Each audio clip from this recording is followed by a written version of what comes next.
ಆದಾಗ ಏನಾಗುತ್ತೆ PUC ಓದಿರ್ತಾರೆ ಅಷ್ಟೇ, ಅವಾಗ ಮದುವೆ ಮಾಡಿಬಿಡ್ತಾರೆ. ಒಂದು 21 ಮಾಡ್ಬೇಕು ಹೆಣ್ಮಕ್ಳಿಗೆ, ಅವಾಗ ಡಿಗ್ರಿ ಆಗಿರುತ್ತೆ ಅಲ್ವಾ. BA BSc ಯಾವ್ದಾದ್ರು ಒಂದು ಉನ್ನತ ಶಿಕ್ಷಣ ಆಗಿರುತ್ತೆ.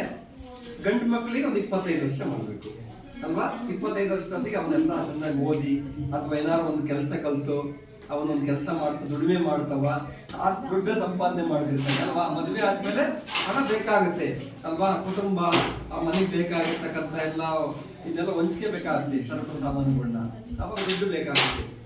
25 ವರ್ಷ ಆದ್ರೆ ಹುಡುಗ ದುಡಿತಾ ಇರ್ತಾನೆ, ಅಲ್ಲಿ ಸಂಬಳ ಬರ್ತಿರುತ್ತೆ ತಿಂಗಳವ. ಆಮೇಲೆ ಹುಡುಗಿನೂ 21 ಆದ್ರೆ ಅವಳು ಎಲ್ಲ ಡಿಗ್ರಿ ಓದಿ ಒಳ್ಳೆ ಬುದ್ಧಿವಂತೆ ಆಗಿರ್ತಾಳೆ. ನೆಕ್ಸ್ಟ್ ಅವಳು ಏನಾದ್ರು ಒಂದು ಕೆಲಸವನ್ನ ಮಾಡ್ಬೋದು, ಅವಾಗ ಕುಟುಂಬ ಚೆನ್ನಾಗಿ ನಡ್ಕೊಂತ ಹೋಗುತ್ತೆ. ಆರ್ಥಿಕವಾಗಿ ದುಡ್ಡು ಹಣಕಾಸು ಚೆನ್ನಾಗಿದ್ರೆ ನಾವು ಚೆನ್ನಾಗಿ ಆರೋಗ್ಯವಾಗಿ ಜೀವನವನ್ನ ನಾವು ಸಾಗಿಸ್ಬೋದು.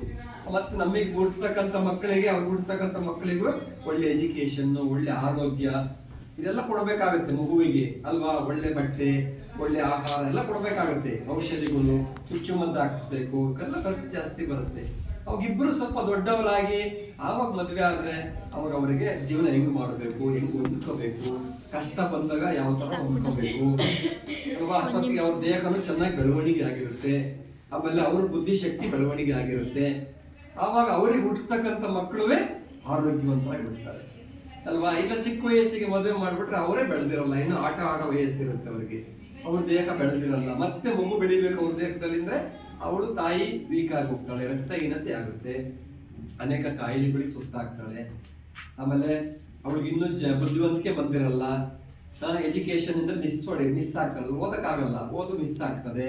ಆಮೇಲೆ ಸ್ನೇಹಿತರುಗಳು ಅವಳು ಆರಾಮಾಗಿ ಆಟ ಆಡ್ಕೊಂಡು ಓದೋ ಕಾಲದಲ್ಲಿ ಅವಳು ಜವಾಬ್ದಾರಿ ಹೊತ್ಕೊಂಡಾಗ ಏನಾಗುತ್ತೆ ಅವಳಿಗೆ ಮಾನಸಿಕವಾಗಿ ಹೊರೆ ಆಗ್ತದೆ. ಆವಾಗ ಅವಳು ಬೇಗ ತೀರಿ ಹೋಗ್ತಕ್ಕಂಥ ಸಂದರ್ಭ ಇರುತ್ತೆ. ಅವಳಿಗೆ ಮಗುನು ತೀರಿ ಹೋಗ್ತಕ್ಕಂಥ ಸಂದರ್ಭ ಇರುತ್ತೆ, ಮಗುನು ಅನಾರೋಗ್ಯ ಎಲ್ಲ ಕಾರಣಗಳಿದೆ. ಅದಕ್ಕೆ ಸರ್ಕಾರ ತಜ್ಞರುಗಳೆಲ್ಲ ಯೋಚನೆ ಮಾಡಿ ಇಷ್ಟು ಕನಿಷ್ಠ 18 ವರ್ಷ ಹೆಣ್ಮಕ್ಳಿಗೆ, 21 ವರ್ಷ ಗಂಡು ಮಕ್ಕಳಿಗೆ